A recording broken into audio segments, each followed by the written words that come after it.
While eating his meal, the prisoner suddenly had a bold idea. Seeing the guard head to the adjacent cell, he quickly moved his bed. Then, he skillfully pried open the bricks on the wall and cautiously peered into the opening. At this moment, the warden was inspecting the prisoner next door and noticed he was lying motionless on his bed. So, he instructed the guard to lift one of the man's feet, and the warden took a torch and burned it. But the man still didn't react. The warden had no choice but to give up, remarking that this guy was a really heavy sleeper. Afterward, the man overheard that there would be a major operation behind the prison, so the guards wouldn't be doing their rounds for the next month. This was good news, as his tunnel wasn't completely dug through yet, and his companion had actually been pretending to sleep, all to trick the guard into revealing information, and sure enough, they got good news. So, they continued their digging work. Since the prison was built on an island, their goal was to dig towards the sea. This way, when they escaped, they could completely avoid the guard's sight and swim directly into the ocean. Although the priest had been digging for 14 years, due to a miscalculation, he had dug in the wrong direction, forcing them to change direction and start digging again. Together, the two could dig about half a meter each day, so it would take roughly 10 years. Just as they were discussing how to deal with the excavated soil, a guard suddenly came to deliver food. The man quickly hid in the corner. After returning to his own cell, he sat there thinking for a long time and suddenly came up with a good idea. So, he took his food bowl and told the guard that he had accidentally broken it and needed a new one. Although this prison never allowed prisoners to go outside, it was somewhat humane in certain aspects, and the guard immediately brought him a new one. In this way, they had a tool to handle the soil, but an accident still occurred. One day, as the man was preparing to come over and dig, the entrance to the tunnel suddenly collapsed. He was pinned under the rocks, and at this moment, the sleeping priest also heard the noise. He quickly ran in to help, but since the prison walls were all made of limestone, while he was moving stones to rescue the man, he accidentally inhaled a large amount of dust. However, he gritted his teeth and pulled the other man out. Fortunately, the man was not seriously injured.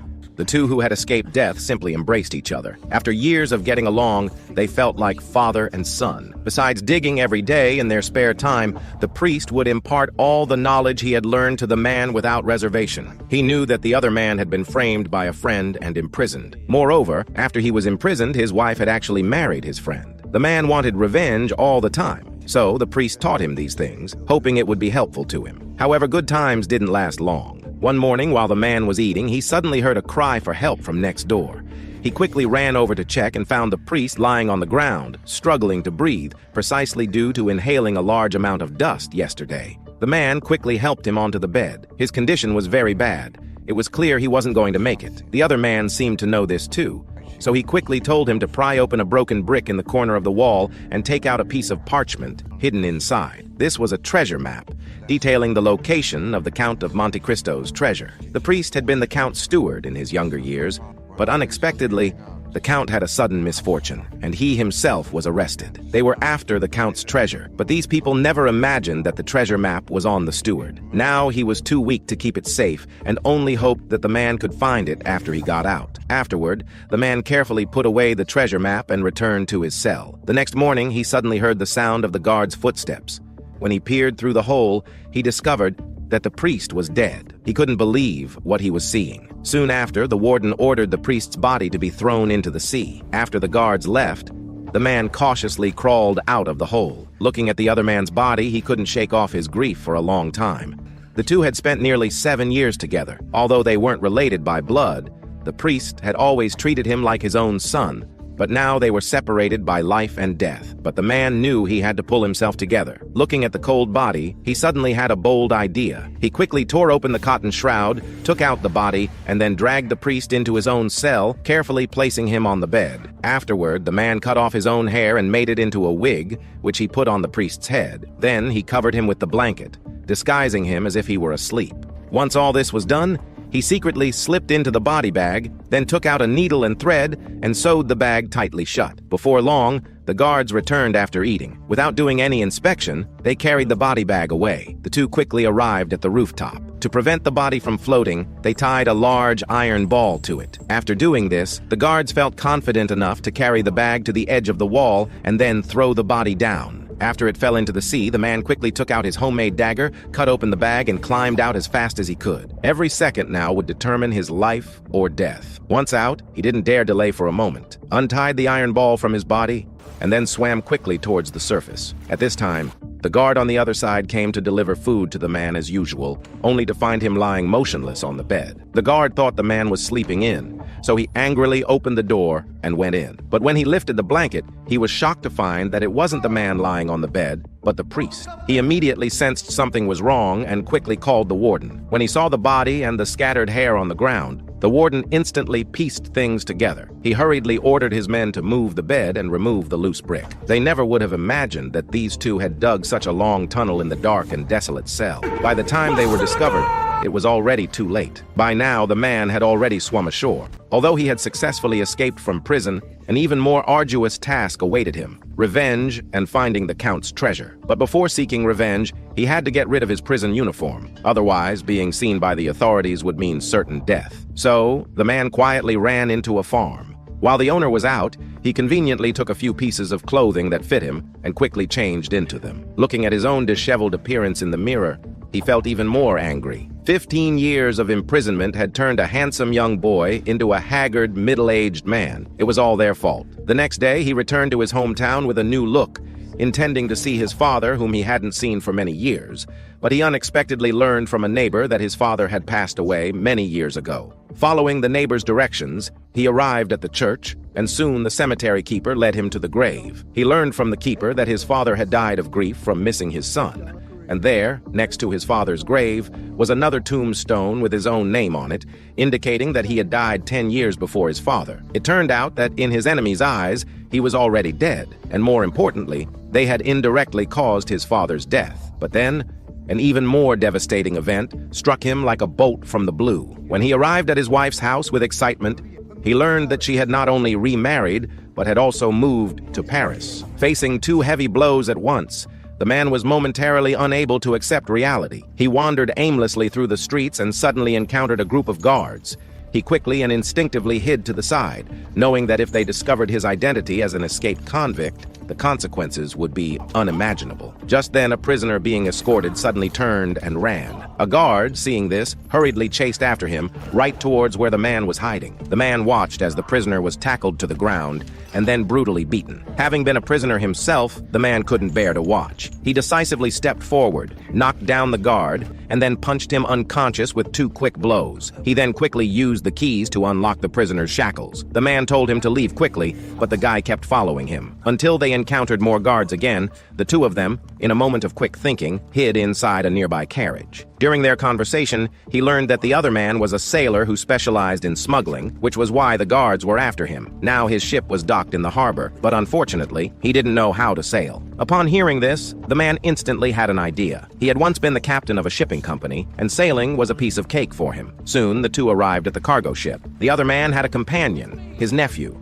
Their destination was Talamone. The man then looked at the dashboard, and after observing the wind direction, he said that a storm was coming soon, and they needed to quickly seek shelter on the Isle of Monte Cristo, 10 kilometers away. Soon, the three arrived at Monte Cristo. The reason the man had come here was to find the Count's treasure. He then pretended to go hunting in the mountains, but in reality, he was surveying the terrain. After reaching the summit, he took out the map given to him by the priest, and saw that no matter which way he went, the location didn't seem right. It seemed the Count's treasure wasn't so easy to find. No matter which way he went, he would always end up at the cliff's edge. Just as he was puzzled, the young sailor came over. He was there to invite the man to continue their journey, saying that the weather was clear now and they should seize the opportunity. He had no choice but to give up for the time being and come back in a few days. Just as he boarded the ship, he inadvertently glanced at the mountaintop and noticed 2 huge rocks. There seemed to be a door beneath the rocks. He quietly memorized the location. Soon, the men landed ashore. They first had a hearty meal at the harbor,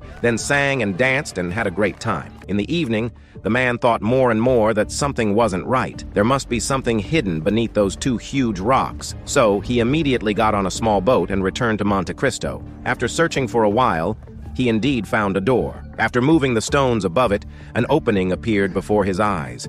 He couldn't wait to crawl inside.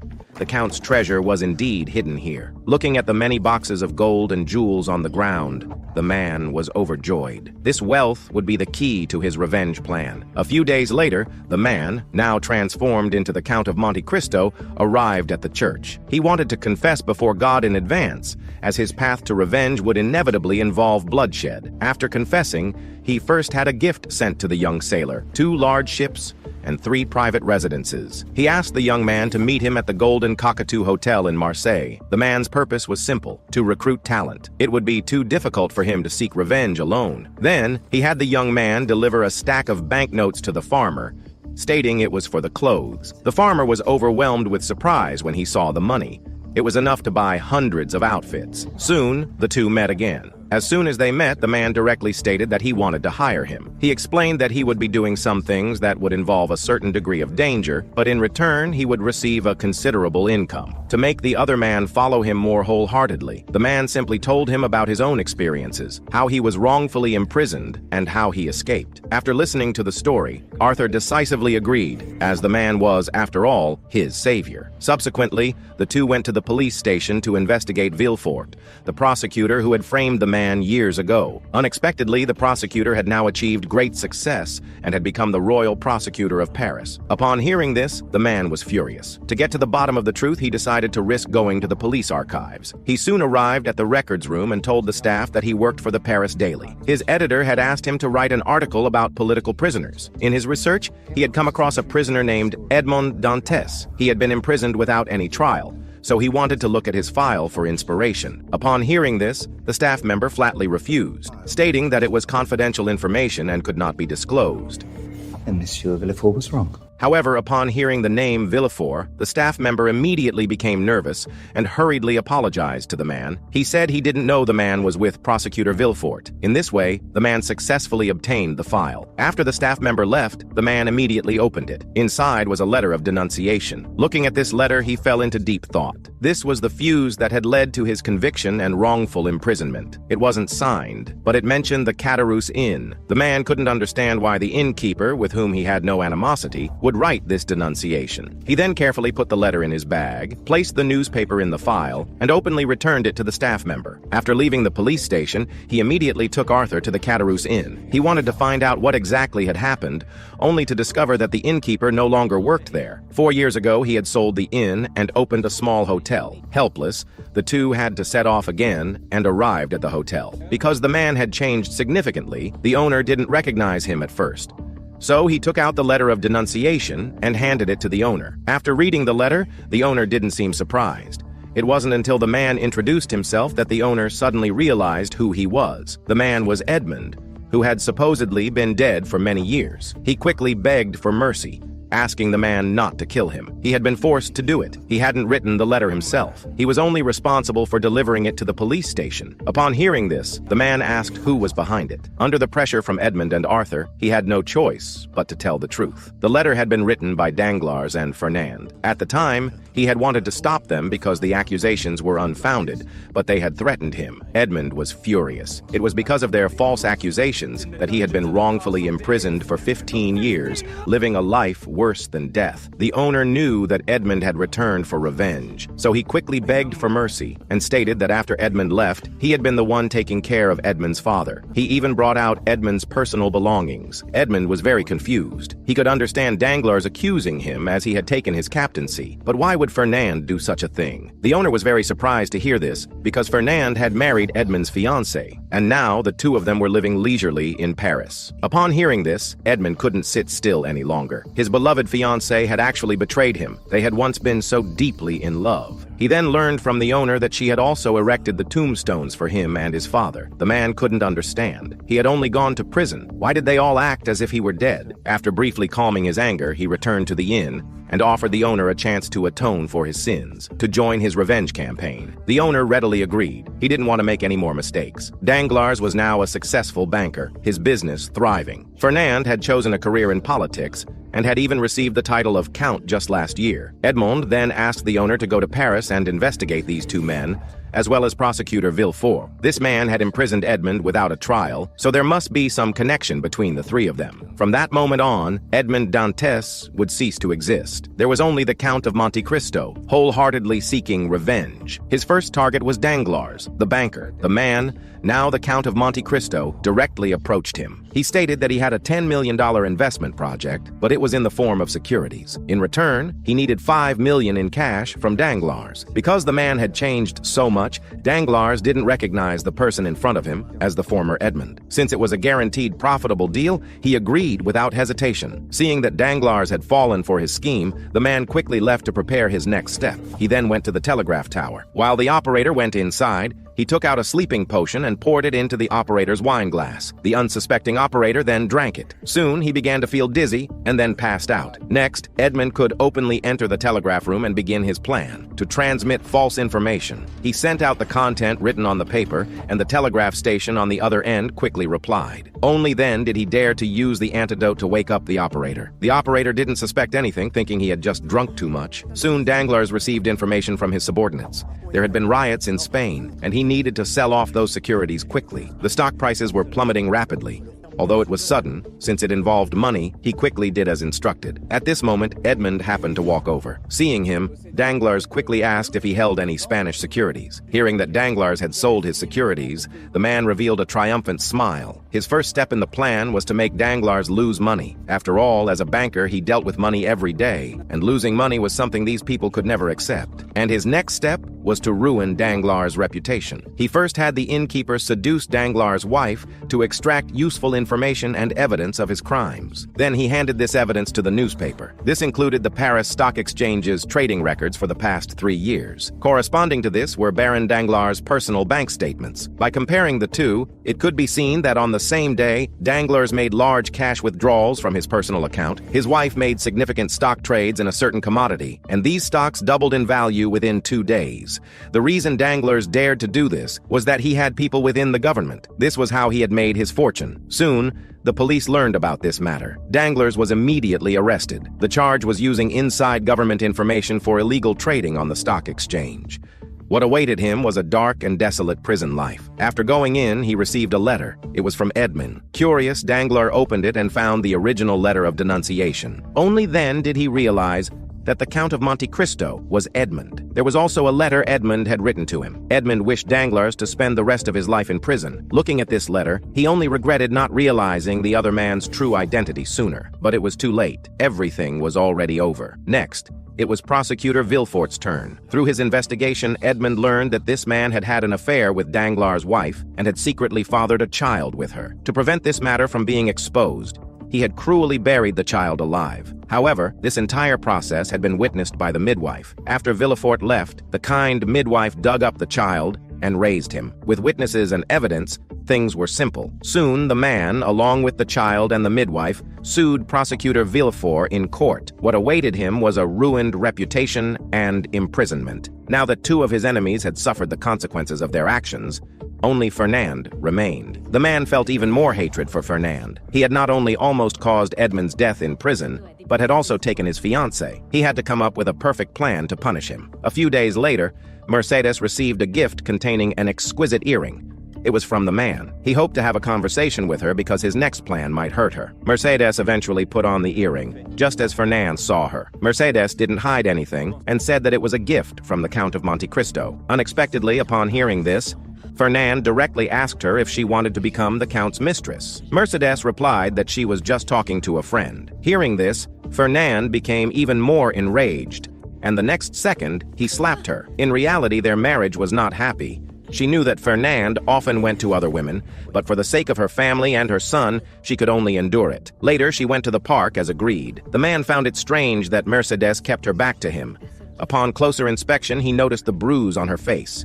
He hurriedly stepped forward with concern and gently touched it. The man's voice sounded incredibly familiar to the woman. Then she asked him if he had ever truly loved someone. In fact, Mercedes had recognized the man at their first meeting. She just couldn't believe it. But his words just now completely confirmed it. The person in front of her was Edmond, the man she had deeply loved. Then, the man took out a pocket watch. It was their keepsake from years ago. Seeing it, Mercedes couldn't regain her composure for a long time.